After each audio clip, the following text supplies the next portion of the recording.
Let me take you on a journey to the coldest place on Earth and its last and greatest wilderness, on a voyage to Antarctica.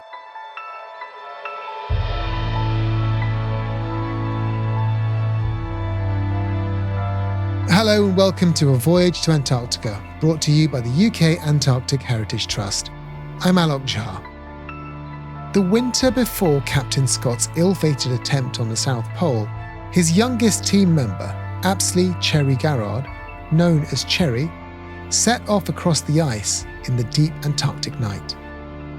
It was a treacherous expedition, and Cherry's subsequent memoir, The Worst Journey in the World, remains one of the greatest works of travel and adventure writing to this day.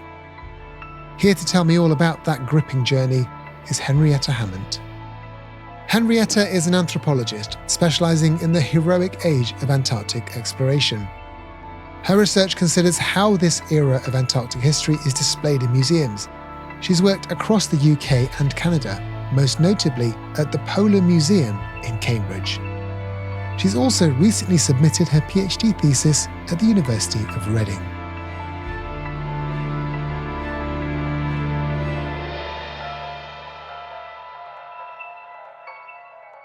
We're going to be talking about a very famous story in the history of Antarctica. The story is about someone called Apsley Cherry-Garrard. Just tell us who he was. Apsley Cherry-Garrard was the assistant zoologist on Captain Scott's second expedition to the Antarctic, the Terra Nova expedition that went south from 1910 until 1913. But he wasn't a traditional polar explorer. He came from a very well-to-do family. His father had been a colonel in the army, and he was from a line of lawyers and civil servants, and his mother was a doctor's daughter. And Cherry himself had been a student, and then in his early 20s, unfortunately, his father had died, and he hadn't really started his own career yet. So he was looking for something to do, basically. And he had inherited the wealth of his family and his father's titles. And he was looking for something that he felt his father would be proud of him for. He had lived a very short life before he kind of got embroiled in what was to become his big story. Well, just before we get onto that story, Scott, one of the most famous Antarctic explorers, of course, heralded around the world for his expeditions. He was scouting around for crew for his second expedition, and Cherry wanted to go, but kind of was rebuffed by Scott a couple of times, wasn't he? He was. And I think it's important to note at this point that there was stiff competition to get onto this expedition. To go on this terrible journey. Definitely. Everyone wanted a piece of this terrible journey. So there were about 8,000 applicants for this expedition. And Cherry was a bit of a strange one because he didn't have the kind of normal polar background of someone that you might expect. He hadn't been in the Navy, in the Royal Navy, in the Merchant Navy. He didn't have a maritime background. And he also wasn't a scientist. He was, as I mentioned, just kind of an heir, really, the son of a wealthy man. And so he basically, as all young people who've come into an amazing fortune does, decided that he was going to go traveling. And so he goes traveling and he eventually ends up at his cousin's house. And there he bumps into his cousin's friend, Edward Wilson. And Wilson, of course, was Captain Scott's right-hand man. He'd been on his first expedition. Everybody loves Wilson. And in fact, Wilson loved Cherry. And so when Cherry later found out that this expedition was looking for men, he sent them a letter asking to be considered. And he didn't have that normal background. So they said, well, thanks very much, but actually probably no thanks. And then he sent them another letter and said, well, I might be able to offer some money for the expedition. So he kind of offers them £1,000, which isn't too unusual. People were doing it. Do we know how much that is in modern terms? I mean, £1,000, this sounds like a lot of money now, but I mean, it must have been a fortune back then. Yeah, it really was. I'm not sure exactly what the equivalent is, but certainly, yeah, it was a not inconsiderable amount of money. And it was not inconsiderable for Scott, who was really putting this expedition together on a shoestring. So he says that he'll send them this money. And he also has Wilson's backing because they've met before and they really like each other. But even so, Scott, he's not going to be drawn. And Cherry takes it really, really well. And he says, okay, well, basically, thank you for considering me and you can still have the money. And then that act was the thing that kind of got Scott's attention, that he was going to give them this money anyway. And so only a few days later, he kind of gets summoned to go and see Scott. And then eventually he wins him over with what I can only assume is his great charm. And he ends up being invited to be part of the expedition. I think there's a lot in that just small story that tells you a lot about Cherry, you know, his persistence, the fact that he was well liked, and that actually he had this kind of, even though I'm not sure he would have thought that way at the time, he had a kind of vision and he knew what he wanted, even though it took him a little while to kind of get there. Jesse, our producers, just told me how much £1,000 is today. It's almost £150,000 in today's money, right? So this is not a small amount of money. And what did he buy himself? He bought himself a trip on the Terra Nova, and then he would go on to write the story, which we can reveal now, The Worst Journey in the World. This is what he bought himself. It's an incredible thing. But, you know, that's the beauty of polar exploration, is that you don't know what you're going to get until you get it. Well, so this is the book, of course, that we referred to earlier, The Worst Journey in the World, which many people have probably heard about. And it's a sort of tale. It's one of the most famous stories about Antarctic exploration, a beautifully written thing. And it's about Terra Nova. It's about this expedition that Scott went on, which eventually Scott would die on. And I mean, just tell us a bit about that trip. So it tells the story of the Terra Nova expedition, you're right, but also the worst journey in the world itself is surprisingly not actually the one that Scott took to the South Pole. The Terra Nova expedition was interested in getting to the South Pole, but it was also really interested in science and scientific discovery. And both of those things were really important to Scott. And another thing that was important to Scott was Wilson, his right-hand man, his great friend. And Wilson was an ornithologist. And he was really interested in birds. He was the chief of scientific staff of the expedition. And so he had this kind of side quest, essentially, that he wanted to achieve before they tried to reach the South Pole, which was that he wanted to go and collect some emperor penguin eggs. No one had ever been able to collect them before because of the time of year that emperor penguins breed, which is the middle of winter. No one had ever attempted it before, but he wanted to go and look for those emperor penguin eggs because he thought that they would tell him something about the history, the life history, the evolution of emperor penguins. So they were trying to collect these penguins' eggs, to study how the embryos within them were sort of growing, to compare them to other birds and animals, to see how they're related?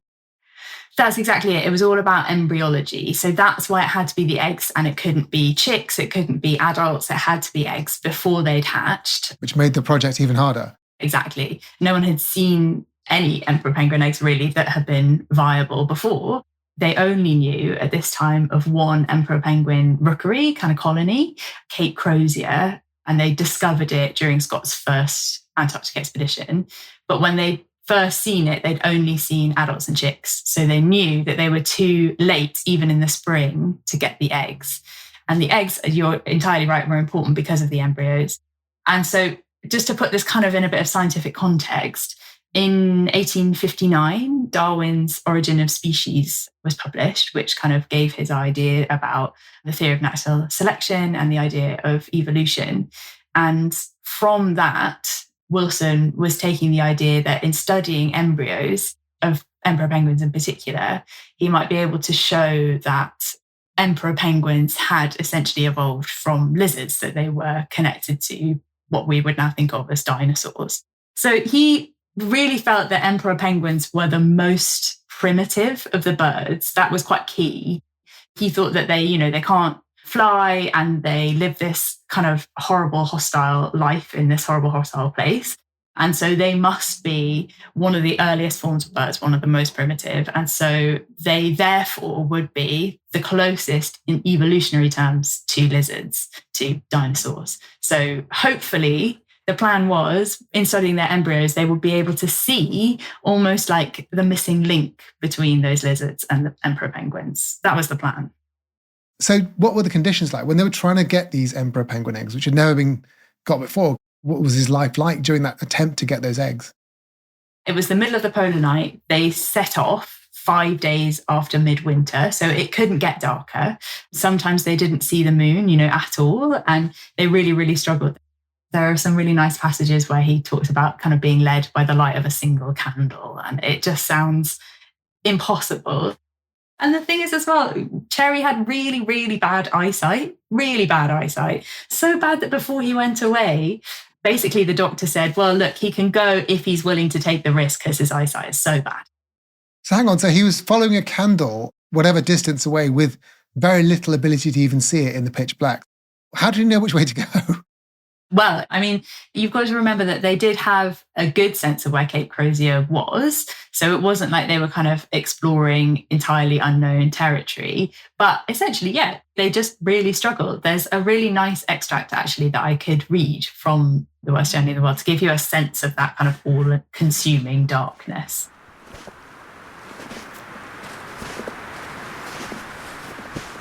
It was the darkness that did it. I don't believe -70 temperatures would be bad in daylight, not comparatively bad, when you could see where you were going, where you were stepping, where the sledge straps were, the cooker, the primus, the food. Could see your footsteps lately trodden deep into the soft snow that you might find your way back to the rest of your load. Could see the lashings of the food bags, could read a compass without striking 3 or 4 different boxes to find one dry match. Could read your watch to see if the blissful moment of getting out of your bag was come without groping in the snow all about, when it would not take you 5 minutes to lash up the door of the tent and 5 hours to get started in the morning. Sarah Wheeler, who we've had on this podcast in a previous episode, who wrote a biography of Cherry, writes that it took Cherry and his team about 45 minutes to chip their way into their sleeping bags each night, because during the day, these sleeping bags are just frozen completely flat, like as if they were big slabs of stone. So they had to chip their ways in with their feet to warm up the bits at the end to sort of get all the way in. Yeah, and those sleeping bags are really, they're like an extra character in the story. And the problem that they have with them is that, so they're made out of reindeer fur. And what happens is that over the course of the day, while they're doing their work, they are sweating, obviously, and the sweat doesn't really escape from their clothes like it would more usually in the summer. So it kind of condenses quite close to their skin. There's this lovely bit where he says that, there would have been snow between their vests and their shirts if they had been able to undress enough to get it out, but it was too cold. So they just left that snow there. And then at nighttime, they would get into their sleeping bags and they would thaw that snow, that ice that they'd taken with them all day. But at the same time, it was too cold to leave a little hole out for their breathing. So they would cover themselves over with the sleeping bag, and then their breath over the course of the night would condense and freeze. And so their sleeping bags just got more and more and more clodded with ice. And by the end of the journey, they weighed more than double what they had to begin with, because they were just so overcome with this ice that they were never able to get rid of. It's something that we've talked about on this show before, which is that people talk about the difficulty of going to Antarctica today. And we've talked to many scientists who've been there and spent winters there even, and kind of terrible weather and the extreme situations. But a century ago, when these first explorers were going, the technology that they had, the fabrics they wore and the sleeping bags they had and the tents they used were just another level of simplicity compared to what people have today. They didn't have energy bars and technical fabrics and water heaters powered by the sun and all of that other stuff that people have these days. It's incredible to me that these people did what they did a century ago in these situations. Yeah, absolutely. And it's funny that you mention energy bars as well, because something that I wanted to bring up was that as if this wasn't bad enough, as if they weren't already going on this midnight polar journey that no one else had done before, they also essentially kind of experimented on themselves at the same time. So they took with them some pemmican, which is basically meat kind of suspended in fat, and biscuits and butter and tea. And that was it. So already they had very, very few rations. And then they wanted to know what was the best kind of ratio of that carbohydrate to fat to protein to take with them on sledging journeys in the future, with a mind to the South Pole journey. And what better way to test that than with this horrible journey that they were already going to be undertaking? So they do this little experiment where Cherry eats mostly carbohydrates, Wilson eats mostly fat, and Bowers eats mostly protein. Who survived? Well, unsurprisingly, none of them have a particularly happy time, but Cherry has a very, very sad time of it. He finds himself much colder than the others. He suffers much more with frostbite. And so over the course of their journey, they kind of even out their rations so that they get what they think is the perfect amount of everything. But that's the thing, is that actually by the end of it, they think that those rations are great. They think that they're the best possible rations that you could take with you. And in fact, when they got back to base, they were actually quite pleased with the equipment that they'd taken with them. They thought that it had done as well as it could. And so it's all kind of relative to what they had available.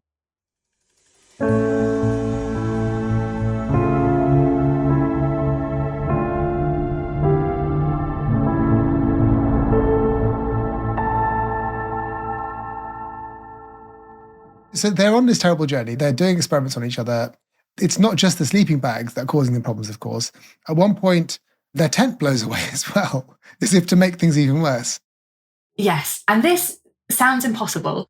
But what happens is they'd kind of been dreaming the whole way that they were walking to the penguins, the whole way that they were walking to Cape Crozier, of this little stone igloo that they were going to make for themselves, and how cozy it was going to be, and how they would be able to dry out the sleeping bags finally, and it was going to be lovely. And they do manage to make the stone igloo, and they kind of cover it over with snow, and they put a little canvas roof on it, and it's meant to be really lovely and cozy. And then they set up their tent just outside. And then there's this terrible, terrible gale.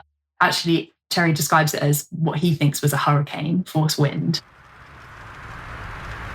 And they've pitched the tent, and I think what they felt had happened was that part of the tent was outside of the lee of the hut itself. So it was catching a little bit of the wind. And so that meant that eventually it was picked up by the wind and taken, they didn't know where, kind of thrown into the air. They thought it was lost forever. And it had taken them 19 days just to get to where they were with the ability to camp. So actually taking away that shelter was kind of a death bell, essentially. There was no way that they were going to be able to get back to their base camp without that tent. So they were understandably very, very concerned about whether they would be able to make it back and how long they would be able to survive without it. And then this miraculous thing happens. So they wait out the storm in their little igloo, and there are some wild recollections from Cherry about how they all got into their sleeping bags and they put them so that the entrance was underneath them, so that there was no entrance for any of the wind to get through around their faces. And he says that he can remember the other two, Wilson and Bowers, his companions, singing hymns and songs and really anything that they could to kind of keep them going. And they just wait out this storm for 2 days and 2 nights. And in that time, they don't have anything to eat. All that they have to drink are little pinches of snow that they take from the kind of corners of the sleeping bag where they're able to open it up just a little bit to kind of sate their thirst. And eventually, when it all abates, they look around them and look to find that tent, see whether they can salvage any means of getting home, although they have really no belief that they're going to be able to find it. And then I think it's about half a mile away, Bowers sends up this shout and he's managed to find it. It's been kind of whirled up into the air, taken up almost like a closed umbrella, and then just drops back down to earth again, really, really close to them. So they're incredibly lucky. Just going back to that moment you described where they were in their igloo and they're in their sleeping bags, waiting out the storm for 2 days. So for 2 days, they were sort of intermittently, I guess, just lying there, sleeping, singing hymns or songs, not eating anything, drinking melted snow. I mean, that's a hell of a long time. What do we know about sort of characters of these 3 individuals that kind of kept them driving on in this, you know? What was going on in their brains? Did they write about that?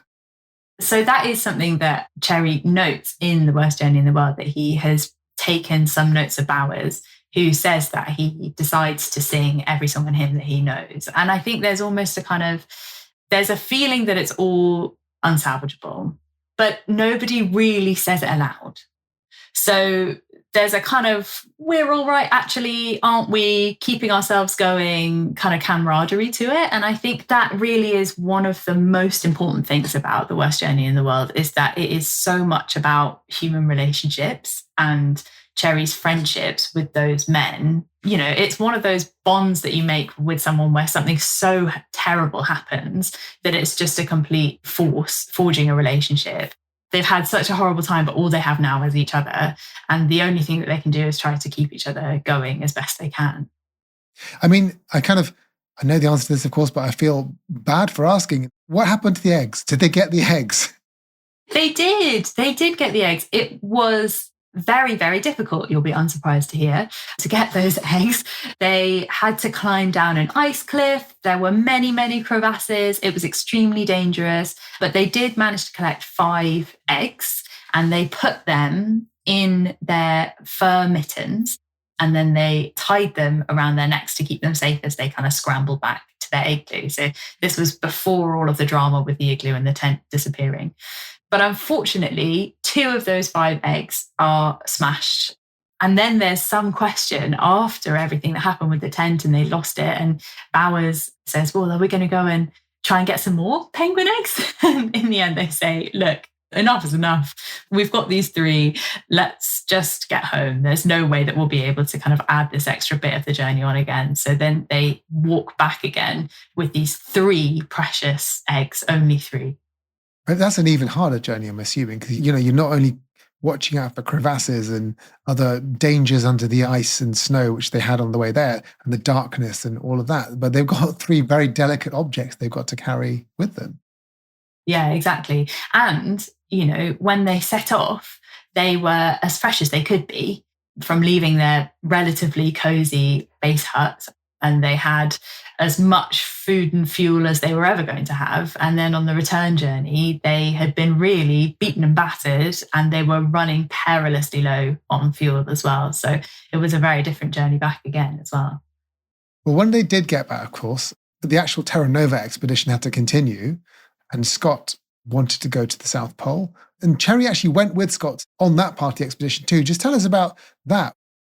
So the way that Scott's expedition plan worked was that he was going to take a number of different teams, and some of those teams would turn back before the final party that were selected to go to the South Pole. And he didn't know exactly who that was going to involve until he had to make the final decision, essentially. And so Cherry actually started off, when they all set off from the camp together, in a little group with Scott and Wilson. And obviously, they all secretly wanted to be those people to try and get to the South Pole. And also, Cherry is still really young at this point. He's one of the youngest members of the expedition. He was like 25, and this was a real kind of path to glory. It was something that he felt that he could do almost in his father's honour, an amazing achievement. So he set off with Scott and Wilson. And then, unfortunately, it was decided that he would be sent home in the first group that were sent home. And you can really see how disappointed you would be. You know, there's almost a kind of false hope when you set off with Scott, the leader of the expedition, and then you're the first to be sent home.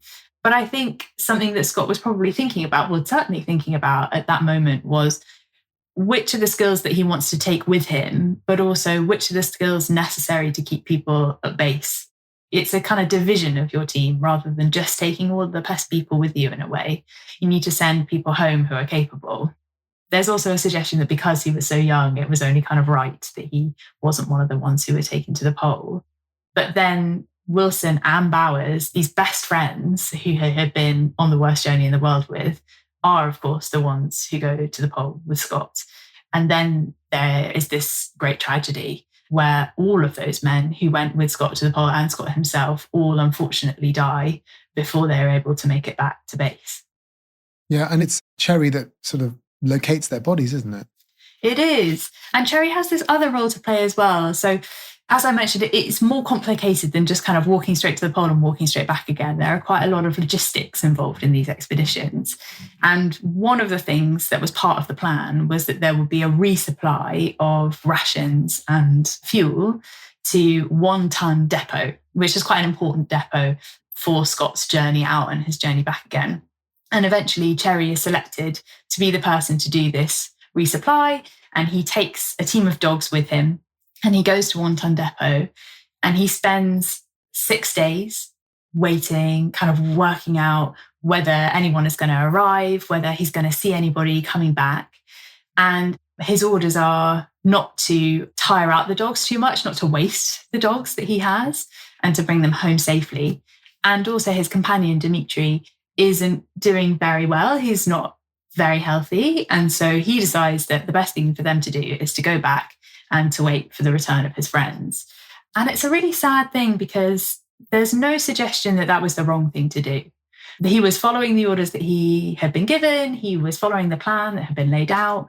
But unbeknownst to him, not 100 miles away, 60, 70 miles away, actually, his friends were at the very end of their lives. They were trying to make it back to that depot. And in fact, Scott, Wilson and Bowers died within 11 miles of One Ton Depot in the end. And so over the course of his life, that begins to haunt Cherry, that maybe there was more that he could have done. With the hindsight of everything that came afterwards, he begins to feel that perhaps he could have played a different kind of a role rather than the person who would later go on to discover their bodies as part of a research mission that happened the following spring. Hello, I'm Camilla Nichol, the Chief Executive of the UK Antarctic Heritage Trust. As a charity, we work to preserve and protect Antarctica's unique heritage. From the wreck of Shackleton's Endurance and the historic huts of the early pioneers to the amazing discoveries in climate science. Our mission is to inspire more people to discover, value and protect this precious wilderness. If you enjoy what you hear today, please do consider supporting us. You can share this podcast with others, or you could visit our website to make a donation. You can play a part in Antarctica's future by making a gift towards our conservation efforts. Visit ukaht.org or search for the UK Antarctic Heritage Trust. Thank you and enjoy the rest of the show.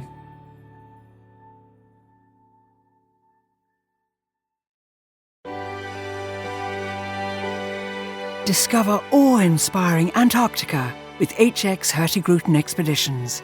Kayak through the icy landscape and see penguin colonies and humpback whales up close on this all-inclusive adventure. Search Travel HX to find your 2025 expedition cruise. Conditions apply. HX. Change the way you see the world.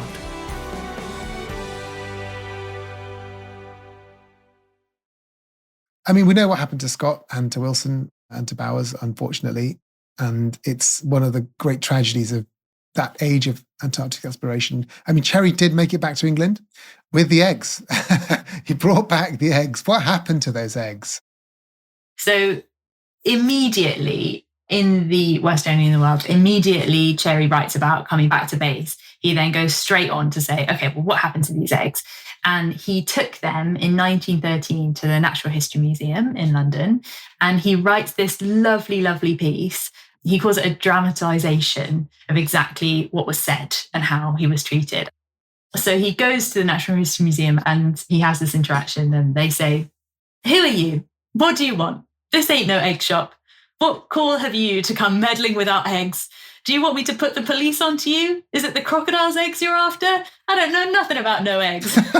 So it's just this, obviously that's not exactly what was said, but there is this feeling that they don't even really know what he's talking about. They haven't been waiting with bated breath for these eggs that he and his friends have risked their lives for. They don't even really know that they're coming.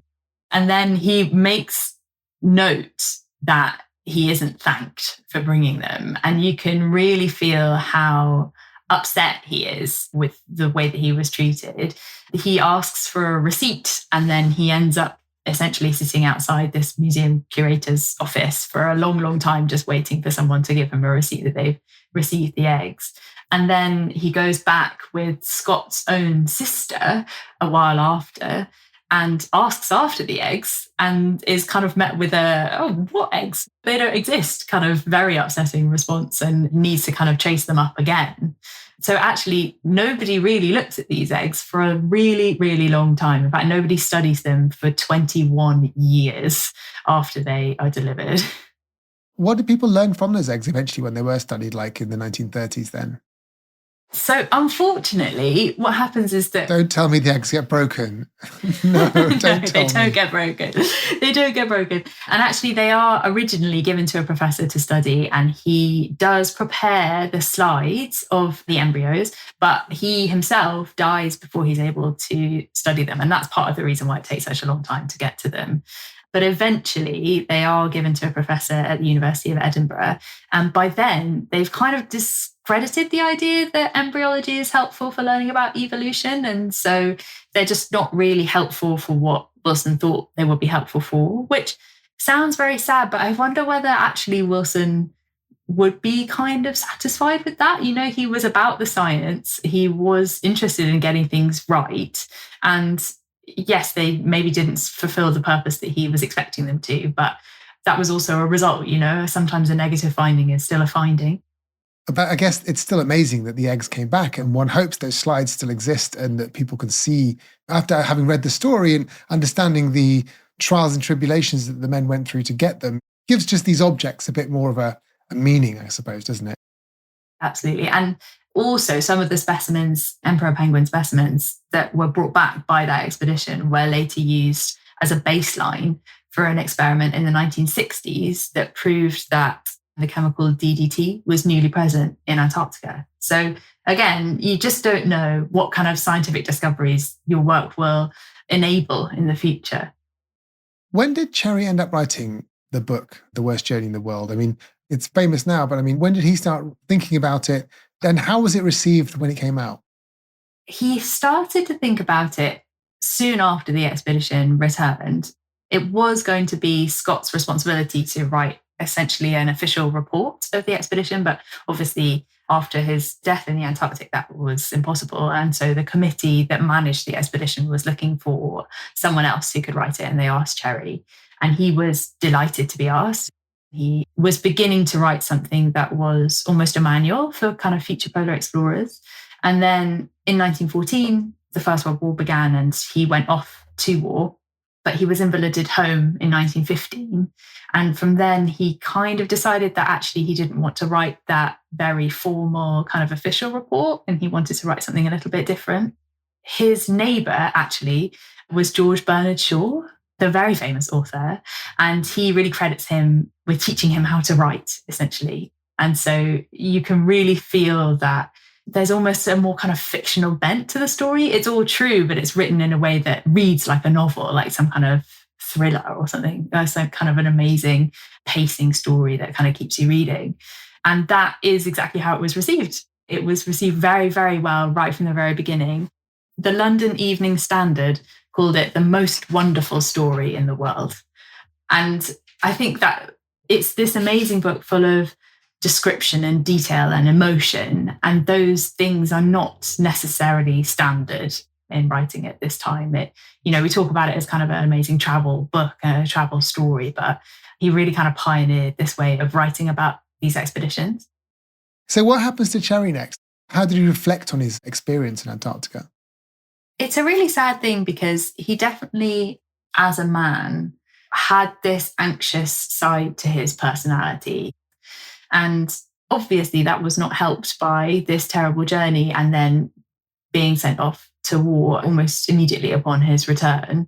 He had crippling ulcerative colitis, which is still something that has no known cure today and which is also linked to anxiety. So he had these really intense physical and mental health problems that kind of dogged him for the rest of his life. And that is the really sad thing about particularly the way that he thought about his role in that expedition, because there wasn't necessarily the feeling that he could have done more when he was writing The Worst Journey in the World. But as he began to reflect on it and over the course of his life, he started to worry that maybe other people thought he could have done more.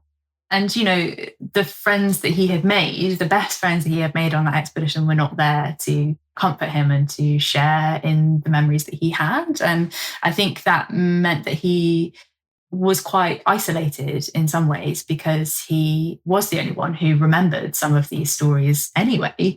And then he also had the burden of being the person who found the bodies of his friends after they had died. And, I can't imagine what it must have felt like to be so abruptly brought home that your life really was in the balance. And in fact, your friends, didn't make it without you. It was something that affected him for most of the rest of his life. In his final years, he had help from a couple of mental health professionals. And I think that did kind of help him to find peace. He died in 1959, so he was quite old by then and a lot of time had passed. But it was something that he kind of carried with him forever. I don't think anyone listening to this would disagree that this is a sort of heroic tale. I mean, he is a heroic figure, and we call that era of exploration, in fact, the 1910s, when the British and the Norwegians and all these others were going to Antarctica, the heroic age, capital H, capital A, right? Because they're all heroes.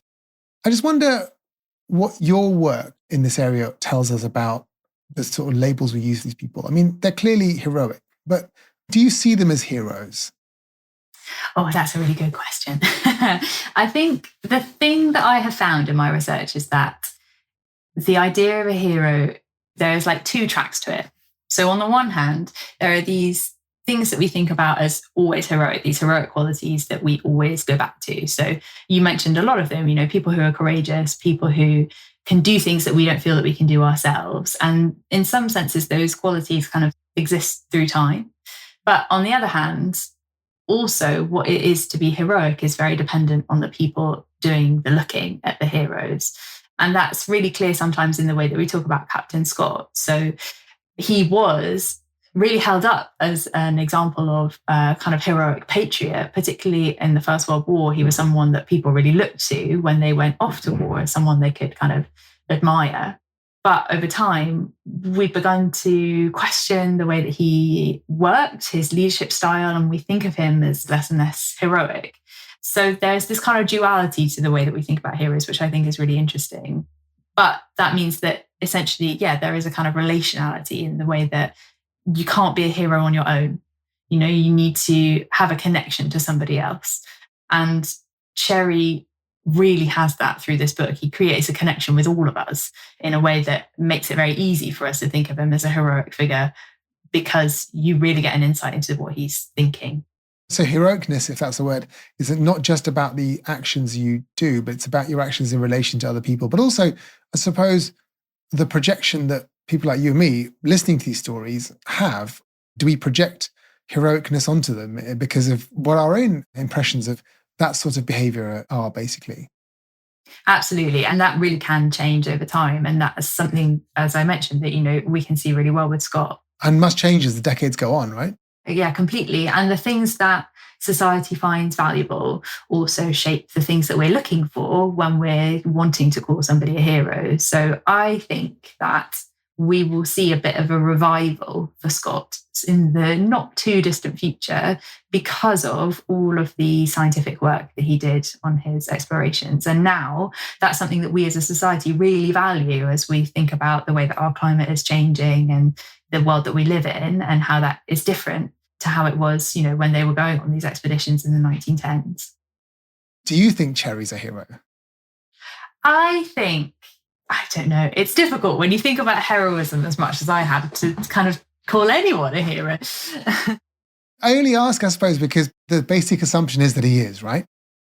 I think that it's always hard to give heroism to someone that you know a lot about, because you can always see flaws or things that you might change. And in some ways, I think that the fact that you can know all of those things about Cherry and that he offers them up to you makes him quite a heroic figure. He doesn't pretend that he is some perfect kind of almighty polar explorer. He's very open in acknowledging where he feels that he has gone wrong. And I think that truthfulness is a heroic characteristic that is valuable. It's just as valuable as being kind of a courageous go-getter. Why do you think Cherry's story is important for us to listen to today? What do you think his legacy is?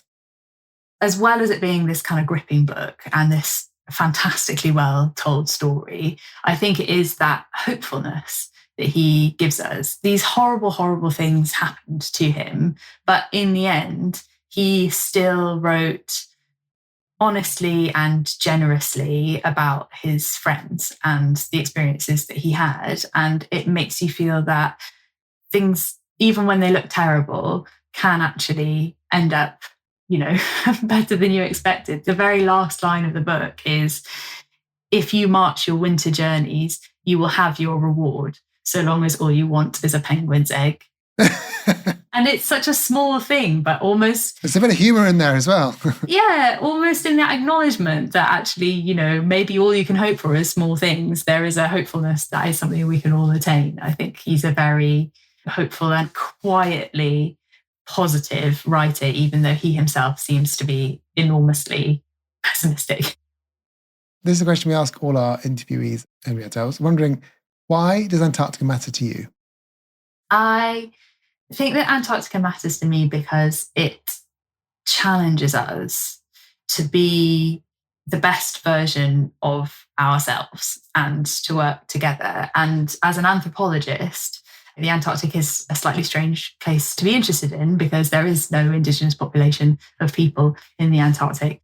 But it always feels like a very peopled place to me. And it is that kind of working together that seems possible in the Antarctic that maybe doesn't always seem possible elsewhere. And that ability to do things that you may not think that you are capable of doing, but actually with the help of others, you can achieve much more than you were expecting. But to do that, you have to be yourself honestly, like Cherry did, kind of put out all of your characteristics, not only your positive ones.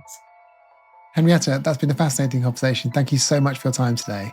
Thank you very much for having me.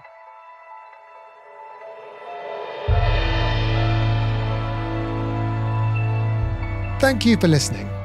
A Voyage to Antarctica is brought to you by the UK Antarctic Heritage Trust and made possible by support from HX Hurtigruten Expeditions. To find out more about our guests and how you can support the Trust, please head to our website, www.ukaht.org, or find us on social media. If you enjoyed this episode, please don't forget to follow and rate us wherever you get your podcasts. It makes a huge difference to us. Next time, join me on a trip across the universe with astronaut Dr. Megan Christian. A Voyage to Antarctica was presented by me, Alok Jha. Theme music is by Alec Hughes, and editing and additional music is by James Stickland. The show is produced by Jessica Norman. See you next time.